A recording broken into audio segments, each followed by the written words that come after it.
This video talks through price discrimination and the three diagrams you need to draw which are associated with this market. So in order for a monopoly to be able to price discriminate, three conditions must be true. The first is that there must be monopoly power with high barriers to entry. If that wasn't the case, then another business could enter the market, maybe undercut the original business, perhaps just charge one price. The second condition is that the buyers of this product must be split into distinct groups, and each group must have a different demand curve with a different elasticity.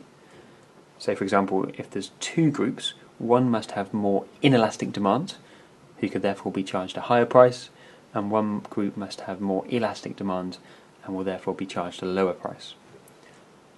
The third condition is that the monopolist, the business, must be able to keep the market separate at a cost that's lower than the amount they'd gain in profit if they could charge two prices. That means they must be able to stop people from buying the good at the low price and selling it on to people who would have been in the higher price group. That would be called arbitrage. If that were possible, then nobody would pay the higher price, because they'd just buy the good off somebody who was able to buy it at the lower price. So businesses need some way of preventing somebody buying the good at a low price and selling it on to somebody who would be willing to pay the higher price. With those assumptions, we can move on to building the diagrams, and here we need three sets of axes. So it's the most time-consuming of the diagrams to draw. That means it's probably the one that's worth spending most time on to make sure you're confident drawing it accurately and quickly. You can spend a lot of time drawing this diagram, but the more you practice, the quicker you can get, the more time you can save for answering other questions. We're going to think about the market for trains. Train companies can price discriminate in a few different ways. They can discriminate based on the time of travel, so by charging off-peak and peak prices. They can discriminate based on when you book your ticket, so you pay less for advance tickets than you do for on-the-day tickets. They can discriminate by the type of seat, so first class or standard class. They can also discriminate by your age. That's what we'll think about today. That adults and children will pay different prices for the same train journey. This is a good example of price discrimination. So the market for adults, market A, is going to have more inelastic demands. That's because adults have more income and are therefore less sensitive to changes in prices than children are. So we can draw our demand for adults as more inelastic, and we draw our marginal revenue curve as well, which is twice as steep. We then draw our demand curve for market B, the market for children, which is more elastic, and again the marginal revenue curve, which is twice as steep. On the right-hand diagram, we're looking at the industry as a whole. So this is the market for trains as a whole, which takes into account the market for adults and the market for children. So we draw our demand curve for this market by first drawing the start of the demand curve for the market for adults. It looks like this. That's because at the higher price, only adults are willing to buy train tickets. That means the demand curve for the market as a whole looks like the demand curve for the market for adults, because only adults are buying tickets. However, we stop at this point, which is the point horizontally in line with where the demand curve for children begins.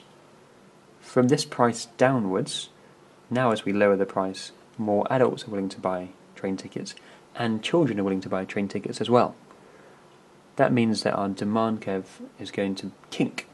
We're going to have to draw a flatter demand curve from this point onwards, because now we're taking into account the demand for adults and the demand for children. So we have this kink in the demand curve. We'll label it D equals ARM, the subscript M standing for market as a whole. We then draw our marginal revenue curve, which is twice as steep, so it also kinks. It looks like this. From here we can draw our cost curves, so our average cost curve and our marginal cost curve. I suggest drawing the AC curve so that the bottom of the AC curve is in between the MR curve and the demand curve. I also suggest drawing your MC curve quite steep. That will be useful as we go across to the other two diagrams, having drawn your cost curves like that.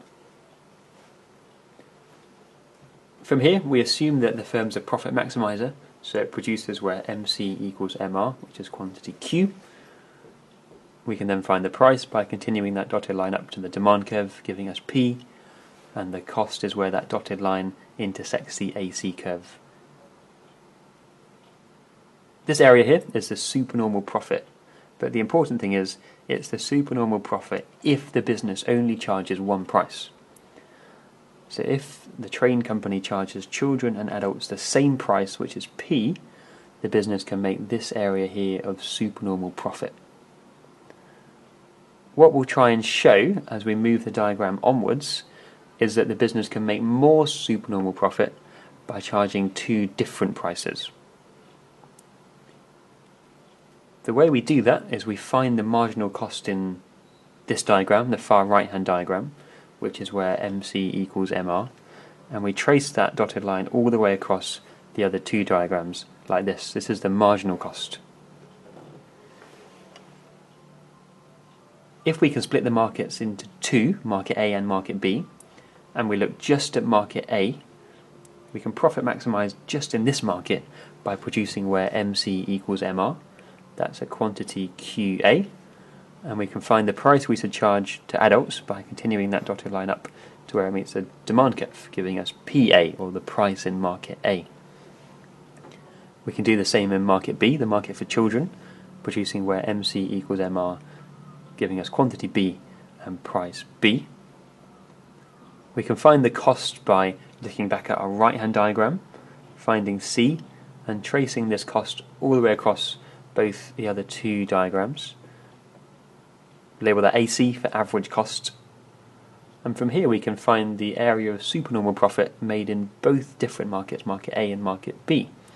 So the supernormal profit in market A, this area here between price and cost, and the supernormal profit in market B, this area here.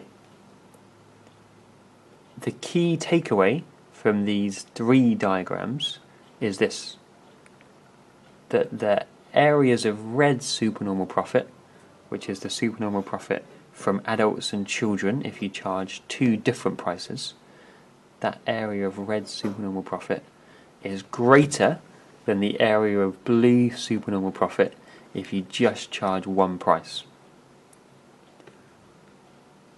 Therefore, the train company benefits from price discrimination. It can make more supernormal profit. That's what the diagrams are there to show. It's quite a long process, 3 different diagrams, but the key point of these diagrams is that if the firm price discriminates by charging adults price A and children price B, it can make a greater level of supernormal profit.